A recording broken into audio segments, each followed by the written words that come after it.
Olá pessoal, professor Nelson Fuirini, do canal Nelson Fuirini, Termo, Eletro e Fototerapia. Gostaria muito que vocês acessassem, se inscrevessem para ter acesso às aulas. Essa aula aqui é uma aula aberta, é um conjunto de aulas que estou fazendo agora, por enquanto são 4, de como eu trato. Tá? Então hoje nós vamos falar sobre como eu trato epicondilite de cotovelo. Então é um esquema que eu monto, né? Fazendo exatamente o procedimento que eu desenvolvo aqui na clínica, para dar uma ajuda ou para dar um norte para a maioria das pessoas que necessitam mexer com eletro, termo, fototerapia.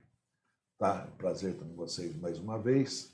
Eu dei uma paradinha esse mês que eu viajei e ficou difícil de montar a aula e colocar aqui no YouTube. Bom, mas vamos lá. Então, a aula de hoje, como eu trato epicondilite de cotovelo? Primeira coisa, né, você recebe esse paciente um encaminhamento, né? Ou muitas vezes te procura direto. Primeira coisa, avaliar, né, fazer a avaliação fisioterápica. Primeiro, palpação do epicôndilo, achar a origem do músculo extensor do punho e dedos, fazer o teste propedêutico, que é fechar a mão e tentar estender o punho contra uma resistência, com o cotovelo em extensão, deve ocorrer uma dor intensa na origem do músculo, tá? Concluído que você tem uma tendinite aí. Fazer a inspeção do cotovelo, né? Ver se é um valgo excessivo, tem uma hiperextensão, isso que nós temos que prestar atenção, se gera alguma instabilidade. E o principal, né? Colher a história do paciente com relação a atividades repetitivas, esforços com supinação, trauma direto no epicôndilo.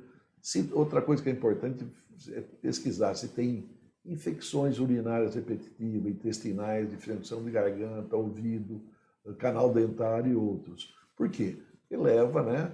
Você levanta uma possibilidade de favorecer os fatores traumáticos, né? Então, se não tem história de nada, não bateu, não tem atividade repetitiva tal, aí você vai para a atividade autoimune dele. Seria pesquisar os fatores traumáticos. Por isso que eu faço pergunta sobre as infecções repetitivas e alguma dessas áreas aqui. Ok? Então, esse é rapidinho, é tranquilo, precisa fazer isso. O teste é esse daqui, né? Você pede fazer uma leve extensão, ele está no nível do punho estendido, você resiste e ele tenta fazer a extensão do punho e você apalpa exatamente a inserção. Então, se aumentar a dor, tiver muita dor, você está diante de uma epicondilite ou uma tendinite, né, dos extensores de punho dele. Tá? Quadro, essa aqui é uma normalidade, né, no cotovelo. A inflamação é exatamente nesse ponto aqui, ó, né, extensores e extensores de punho deles. Tá? Isso já é lesão, já é uma modificação do tecido. Nós temos que tratar isso aqui. Okay? O planejamento do tratamento. Né? Na fase aguda, chega com muita dor, eu uso muito a corrente diadinâmica de Bernard. Muita gente fala, não se usa mais, eu uso assim. As vantagens de fazer trabalhar com a diadinâmica aqui é chamado efeito polar. Né? Polo positivo sobre a lesão é negativo no ventre. Porque você tem aqui um extravasamento leucocitário excessivo, você tem edema, você tem uma atividade inflamatória com extravasamento de líquido por todo lugar.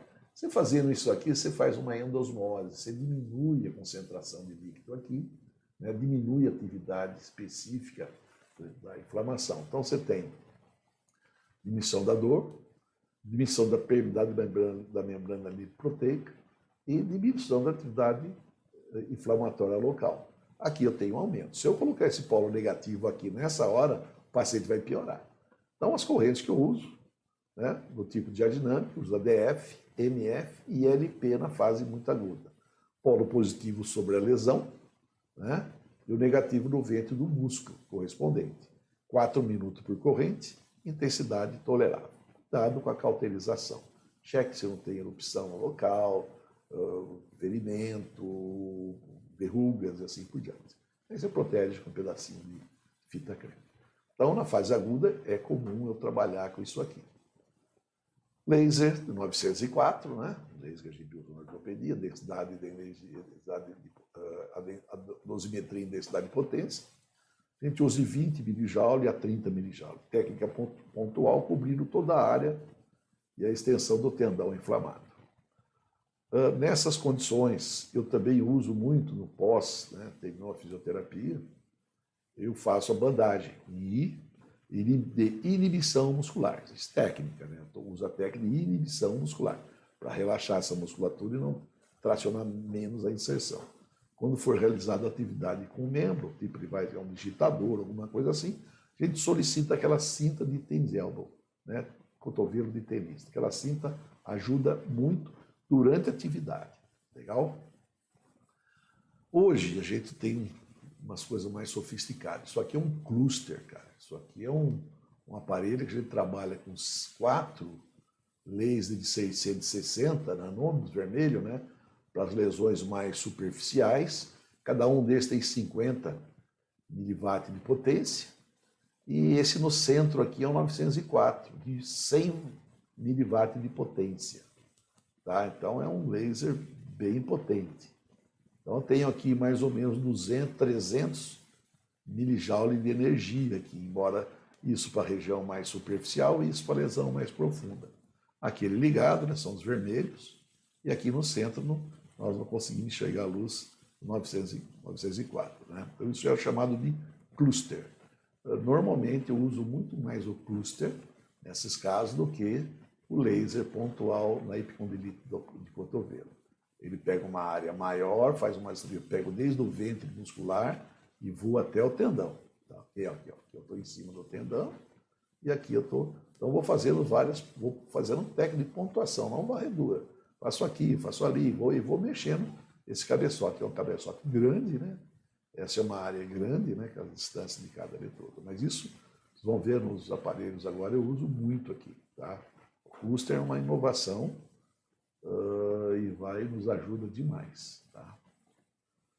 E aqui o kinésio tape, que eu gosto de usar. Aqui eu usei uma técnica de aplicação bem exagerada. Né? Você vai da inserção para a origem.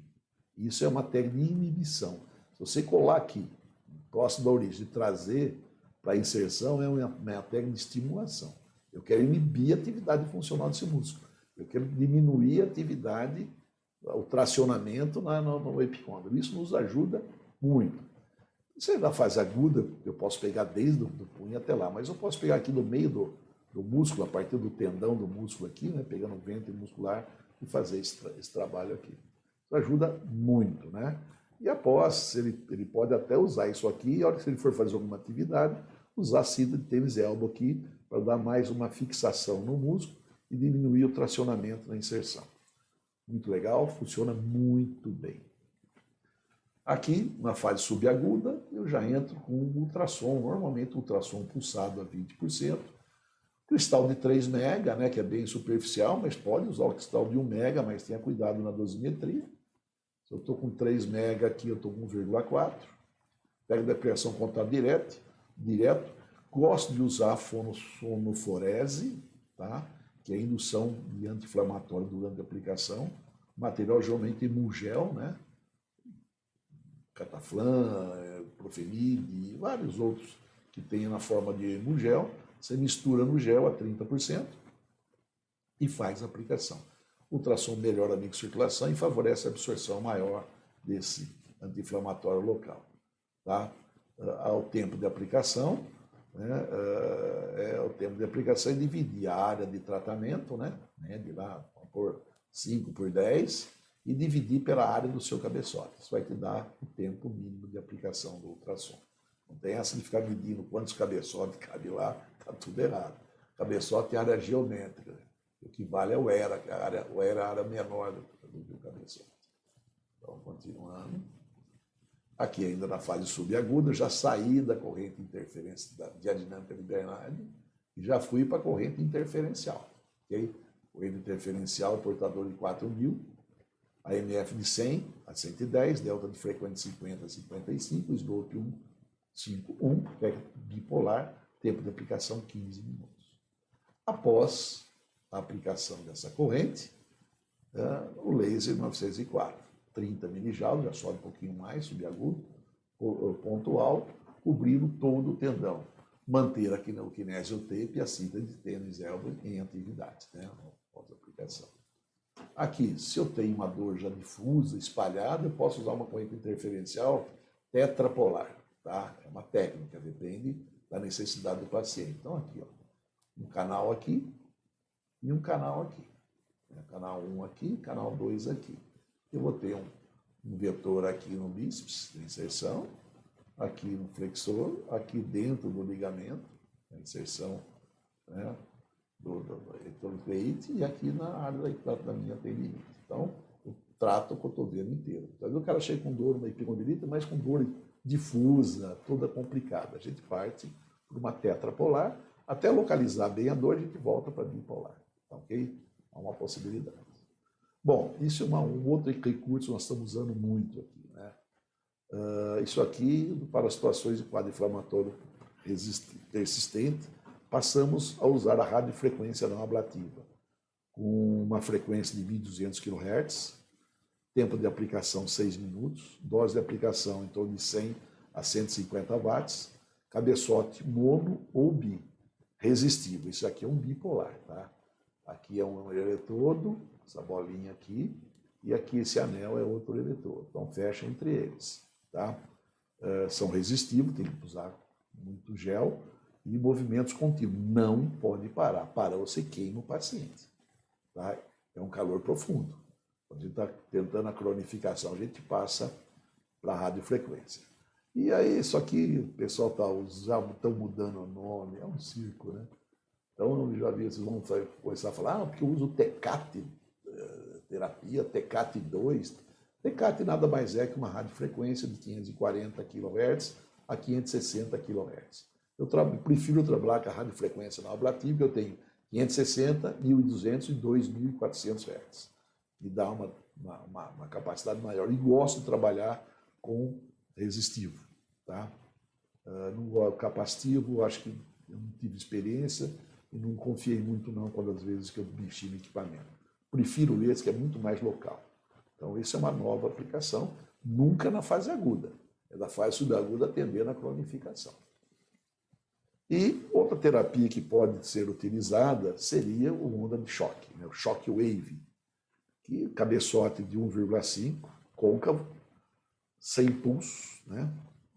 Frequência de pulsos 6 Hz, densidade 3,7 bar, média de 1.200 pulsos, ou 12 pontos, né?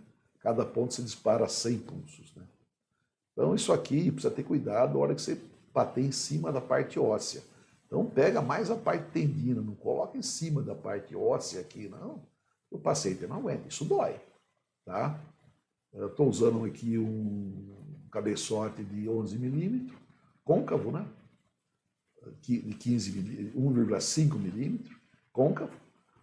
Dá para usar de 1,1, também, não tem problema nenhum, mas tem que se inteirar mais, é um recurso novo da fisioterapia, é onda de choque radial. Tem a onda de choque focal, que é para arrebentar cálculos renais e tal, e a radial, que a gente usa mais em ortopedia, onde você não precisa fazer muita analgesia no local. Essa terapia associada à corrente interferencial, LASE 904 ou cluster, nunca usar ultrassom após a aplicação ou antes da onda de choque. Não se combina onda de choque com ultrassom. Isso pode dar um probleminha para você, provocar sangramento e até mesmo inchar mais o local, um edema significativo. Continuando. Cinesterapia. À medida que o quadro inflamatório for reduzido, devemos iniciar o alongamento dos extensores de punho e dedos. A manobra é supinadores, realizar a flexão do ombro em 90 graus, extensão do cotovelo, pronar, fazer uma pronação, né, do antebraço, flexão do punho e dedos, realizar a rotação interna do ombro e fazer uma extensão total do mesmo, né, do ombro, né? Manter por 15 segundos, relaxar todo o segmento, realizar 5 vezes esses movimentos, 3 vezes ao dia. Quando o sintoma de dor desaparecer, realizar fortalecimento funcional em todo o segmento ou todo o segmento do membro. Então, seria mais ou menos isso aqui, ó. tá? O ombro em 90 graus, você pede para a pessoa fazer uma pronação, né? Sai de uma supinação, pede para o paciente fechar os dedos nessa posição, pronado, pede para o paciente fazer a flexão do punho, pronado, e aí você pede para o paciente sair dessa posição e ir para uma extensão total do ombro, mantendo o punho, os dedos fechados, punhos fletidos e o braço pronado. Aí você faz um alongamento em toda essa estrutura dos extensores e flexores de punho. Isso é uma manobra que a gente faz, ensina o paciente a fazer e funciona muito bem. Tá ok? Então essa seria uma forma de você tratar bem uma epicondilite cotovelo. Muito obrigado pela atenção, um abraço a todos. Se inscreva no canal, seja sempre bem-vindo.